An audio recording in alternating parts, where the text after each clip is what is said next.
Hi friends, moms വീട്ടിലേക്ക് എല്ലാവർക്കും സ്വാഗതം. അപ്പോൾ ഇന്ന് ഞാൻ വന്നിട്ടുള്ളത് വളരെ രുചികരമായിട്ടുള്ള ഒരു നാടൻ കറിയാണ് കേട്ടോ. നല്ല ടേസ്റ്റ്. അതിൻ്റെ മണം കൊണ്ട് ഇവിടെ വീട് സത്യം പറഞ്ഞ് ഇങ്ങനെ കറി വെച്ച് കഴിഞ്ഞാൽ വീട്ടിലിരിക്കാൻ പറ്റും, എത്ര മണമാണ്. ടേസ്റ്റ് ആണെങ്കിൽ അതിലപ്പുറം. അപ്പോൾ നിങ്ങൾക്ക് വീഡിയോ ഇഷ്ടപ്പെടുകയാണെങ്കിൽ ഒന്ന് ലൈക്ക് ചെയ്യാനും നിങ്ങളുടെ പ്രിയപ്പെട്ടവർക്കെല്ലാം ഒന്ന് ഷെയർ ചെയ്ത് കൊടുത്ത് എന്നെ സപ്പോർട്ട് ചെയ്യാനും, ആദ്യമായിട്ട് എൻ്റെ ചാനൽ കാണുന്ന കൂട്ടുകാർ എൻ്റെ ചാനലൊന്ന് സബ്സ്ക്രൈബ് ചെയ്യാനും, തൊട്ടടുത്തുള്ള ബെൽബട്ടൺ ഒന്ന് അമർത്തി ഓൾ എന്നുള്ള ഓപ്ഷൻ ഒന്ന് എനേബിൾ ചെയ്യാനും മറന്നു പോകരുതേ. എന്നാൽ നമുക്ക് വീഡിയോയിലിട്ട് പോയാലോ. ഇപ്പോൾ ഈ ഒരു കറി മാത്രം മതി കേട്ടോ നമുക്ക് ചോറ് കഴിക്കാൻ. വളരെ രുചികരം എന്ന് പറഞ്ഞാൽ വളരെ രുചി എളുപ്പത്തിൽ തയ്യാറാക്കി എടുക്കാനും പറ്റും.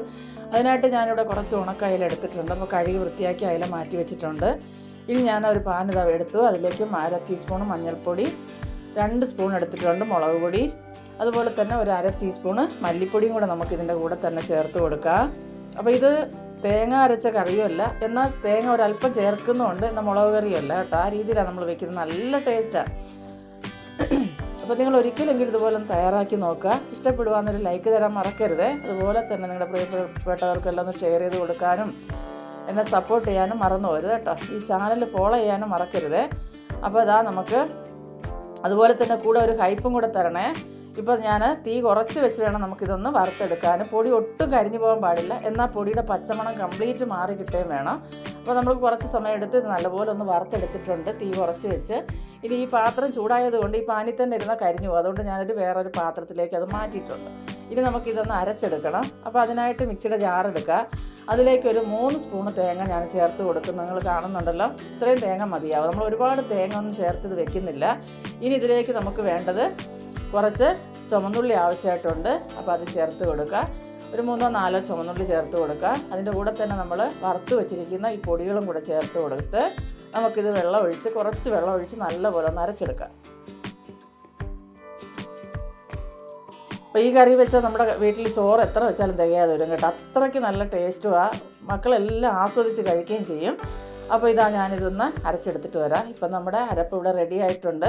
ഇനി ഞാൻ മൺചട്ടി അടുപ്പത്ത് വെച്ചിട്ടുണ്ട്. അതിലേക്ക് നമുക്ക് ഈ അരപ്പ് ചേർത്ത് കൊടുക്കാം.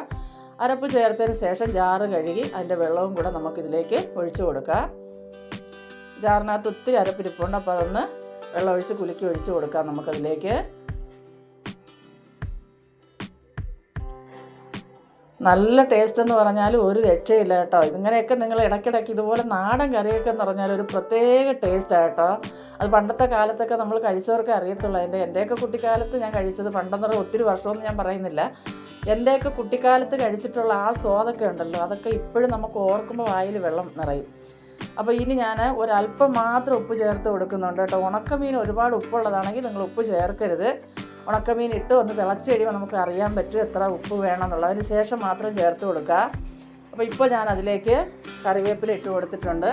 അതുപോലെ തന്നെ ഒരു 4 പച്ചമുളക് കീറിയതും കൂടെ നമുക്കതിലേക്ക് ഇട്ട് കൊടുക്കാം. ഇനി ഇത് തിളയ്ക്കാനായിട്ട് ഒന്ന് അടച്ച് വയ്ക്കുക. ഇപ്പോൾ നമ്മുടെ കറിയെല്ലാം നല്ലപോലെ തിളച്ച് വന്നിട്ടുണ്ട്, കണ്ടല്ലോ. ഈ സമയം നമുക്ക് ആ കറി ഒന്ന് ആ സൈഡെല്ലാം ഒന്ന് ഇതാക്കി കറി ഒന്ന് ഇളക്കി കൊടുക്കുക. ചട്ടി വേണമെങ്കിൽ ഒന്ന് ചുറ്റിച്ച് വെച്ച് കൊടുക്കുക. ഇപ്പോൾ കറിയെല്ലാം ഇതുപോലെ ഒന്ന് നല്ലപോലെ വെട്ടി തിളയ്ക്കുന്നുണ്ട് കേട്ടോ. ഇനി നമുക്ക് കഴുകി വെച്ചിരിക്കുന്ന ഉണക്കലിലേക്ക് ചേർത്ത് കൊടുക്കാം. അപ്പോൾ ഞാൻ അയല എടുത്തേക്കണം. നിങ്ങൾക്ക് ഏത് ഉണക്കല് വേണമെങ്കിലും ഇതുപോലെ ചെയ്തെടുക്കാവുന്നതാണ്.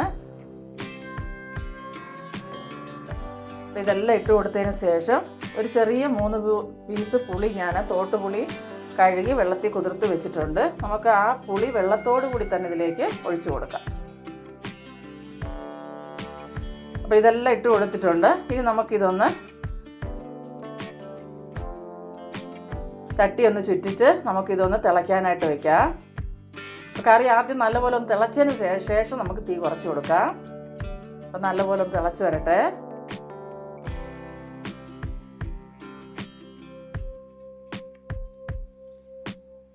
അപ്പോൾ അതാ കറി നല്ലപോലെ ഒന്ന് തിളച്ച് വന്നിട്ടുണ്ട്. ഈ സമയം ചട്ടി ഒന്ന് കൂടെ ചുറ്റിച്ച് വെച്ച് കൊടുക്കുക. ഉപ്പൊക്കെ ഒന്ന് നോക്കി കൊടുക്കുക. ഉപ്പ് നോക്കിയിട്ട് മാത്രം ഇടുക. ഉണക്കമീൻ കറി വയ്ക്കുമ്പോൾ എപ്പോഴും നമ്മൾ ശ്രദ്ധിക്കുക. ഉണക്കമീൻ കാണുമ്പോൾ തന്നെ നമുക്ക് മനസ്സിലാവും ഉപ്പിൻ്റെ ആ അംശം എത്ര അതിലുണ്ടെന്നുള്ളത്. അതിൻ്റെ മണ്ടയ്ക്കൊക്കെ ശരിക്കും ഉപ്പ് ഉണ്ടെങ്കിൽ ഉണക്കമീൻ കറിക്ക് ആദ്യമേ ഉപ്പിടാൻ പാടില്ല. അപ്പോൾ കറി ഒന്ന് തിളച്ച് ഉണക്കമീൻ ഇട്ട് ഒന്ന് തിളച്ചതിന് ശേഷം മാത്രം നോക്കിയിട്ട് ഉപ്പിടുക കേട്ടോ. അപ്പോൾ ഞാൻ 1-2 പ്രാവശ്യം ഇതുപോലെ തന്നെ നമ്മൾ തുറന്ന് ചട്ടിയൊക്കെ ചുറ്റിച്ചൊന്ന് അടച്ച് വെച്ച് കൊടുക്കുന്നുണ്ട്. അപ്പോൾ നല്ലപോലെ തിളച്ച് ഒന്ന് വറ്റി വരണം. നല്ല കറി തിളച്ചതിന് ശേഷം തീ ഒന്ന് മീഡിയത്തിൽ വെച്ച് കൊടുക്കുക. ഈ ചട്ടിയുടെ ചൂടും ചെറിയ തീയിലിരുന്ന് വേണം, കാണാമല്ലോ നിങ്ങൾക്ക്, ചെറിയ തീയിലും ഇരുന്ന് വേണം നമുക്ക് ഈ കറി നല്ല തിളച്ച് വറ്റി വരാൻ. അപ്പോഴാ കറിക്കൊരു നല്ല ടേസ്റ്റ് കിട്ടുന്നത്. നമ്മൾ തീ കൂട്ടി വെച്ച് പെട്ടെന്ന് വറ്റിച്ചെടുക്കുന്ന കറിക്ക് അത്രയും ഒരു രുചിയും ആ ഒരു മണവും ഒന്നും കിട്ടത്തില്ല കേട്ടോ. അപ്പോൾ നിങ്ങൾ എപ്പോഴും ശ്രദ്ധിക്കുക, തിളച്ച് കഴിയുമ്പോൾ മീൻകറി അതുപോലെ തന്നെ ഈ ഉണക്കമീൻ കറി എല്ലാത്തിനും നമ്മൾ തീ ഒന്ന് മീഡിയത്തിൽ ഇട്ടിട്ട് വേണം കറി റെഡിയാക്കി എടുക്കാൻ. ഇപ്പം വയ്യാഴി ഉണ്ടാകട്ടെ, ഇടയ്ക്കിടയ്ക്ക് ചുമ വരുന്നേ. അപ്പോൾ ഇപ്പോൾ നമ്മുടെ കറി ഇവിടെ റെഡിയായിട്ട് നല്ലപോലെ വറ്റി വന്നിട്ടുണ്ട്. അപ്പോൾ ആവശ്യത്തിനുള്ള ഇച്ചിരി ചാറുണ്ട്, ഒരുപാട് വറ്റിച്ചിട്ടില്ല. എന്നാൽ ഒത്തിരി ലൂസായിട്ട് വെച്ചാലും ഈ കറിയൊന്നും കൊള്ളത്തില്ല. ഇനി നമുക്ക് വേണ്ടത് വെളിച്ചെണ്ണ തന്നെയാണ്. അപ്പോൾ ഞാൻ വെളിച്ചെണ്ണ ഒഴിച്ചിട്ടുണ്ട്. അതിലേക്ക് നമുക്ക് കടുക് 1 ടീസ്പൂൺ ഇട്ട് കൊടുത്തിട്ടുണ്ട്. പൊട്ടി വരട്ടെ കടുക് നല്ലതുപോലെ. ഇനി നമുക്ക് ഒരു 1/2 ടീസ്പൂണ് ഉലുവയും കൂടെ ചേർത്ത് കൊടുക്കാം. പച്ച ഉലുവ ഇട്ട് കൊടുത്തിട്ടുണ്ട്. ഇനി വേണ്ടത് ഒരു 3-4 ചുമന്നുള്ളി വട്ടത്തിൽ അരിഞ്ഞത്, ഒരു 5 അല്ലിയോളം എടുത്തിട്ടുണ്ട് ഞാൻ, വെളുത്തുള്ളി ചെറുതായിട്ട് അരിഞ്ഞത്. അതിൻ്റെ കൂടെ തന്നെ നമുക്ക് കറി ലീഫുണ്ട്, കറി ലീഫും കൂടെ ചേർത്ത് കൊടുക്കാം. ഇനി ഇതെല്ലാം നമുക്ക് നല്ലപോലെ ഒന്ന് ഗോൾഡൻ കളർ ആവുന്നത് വരെ നമുക്കിതൊന്ന് നല്ലപോലെ മൊരിച്ചെടുക്കാം. അപ്പോൾ കരിഞ്ഞു പോകരുത്. ഇതൊക്കെ താളിപ്പൊക്കെ ചെയ്യുമ്പോൾ ഒട്ടും തന്നെ കരിഞ്ഞു പോകാൻ പാടില്ല. ആ മണവും ആ ഫ്ലേവറും തന്നെ മാറിപ്പോകും കേട്ടോ. ഇനി നമുക്കിത് കറിയിലേക്ക് ഒഴിച്ചു കൊടുക്കാം. താളിപ്പ് റെഡിയായിട്ടുണ്ട്. നിങ്ങൾക്ക് കാണുമ്പോൾ തന്നെ അറിയാമല്ലോ കറിയുടെ കളറൊക്കെ നോക്കി എന്ത് രസമായിട്ടായിരിക്കുന്നതെന്ന്. ഇനി നമുക്ക് താളിപ്പ് ഒഴിച്ച് കഴിഞ്ഞ് ഞാൻ എപ്പോഴും പറയുന്നത് എന്നെ വീണ്ടും വീണ്ടും ആവർത്തിച്ച് പറയുന്നതുകൊണ്ട് നിങ്ങൾക്ക് ആവർത്തിച്ച് പറയുന്നതിൻ്റെ ഒരു ഇറിറ്റേഷൻ തോന്നണ്ട കേട്ടോ.